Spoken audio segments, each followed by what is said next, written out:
আসসালামু আলাইকুম, সবাই কেমন আছেন? আশা করি ভালো আছেন। তো দেখতেছেন তো টাইলসের কাজ চলছে। এটি কিচেন রুমে কাজ চলছে টাইলসের। দেখুন ডেকো সহকারে লাইট আছে, ডেকো ডিপ সবই আছে। দেখুন টাইলস 45 ডিগ্রি কাটিং হচ্ছে। এটা আমার সিমেন্ট মশলা বলি আমরা। টাইলস 8 12 টাইলস, এগুলো 24 টাইলস ফ্লোরের জন্য আনা হয়েছে। এখানে 8 12 আছে, বাইরের টাইলস আছে, এগুলো বাথরুম ওয়াশরুমের টাইলস।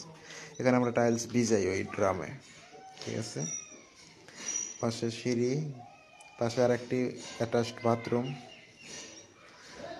দেখুন এটারও কাজ চলছে অলরেডি। মিস্ত্রি নিচের লাইন গোড়া বাঁধছে, নিচের লাইন করতেছে, ঠিক আছে। দেখুন প্রথম লাইন কীভাবে লাগায়। প্রথম লাইনটাই হচ্ছে মেন।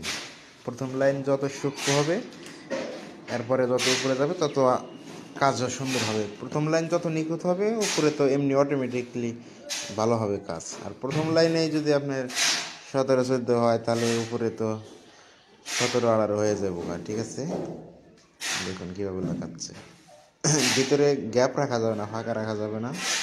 টাইলসের ভিতরে পুরা ফিল আপ রাখতে হবে সিমেন্টস দিয়ে। ধন্যবাদ।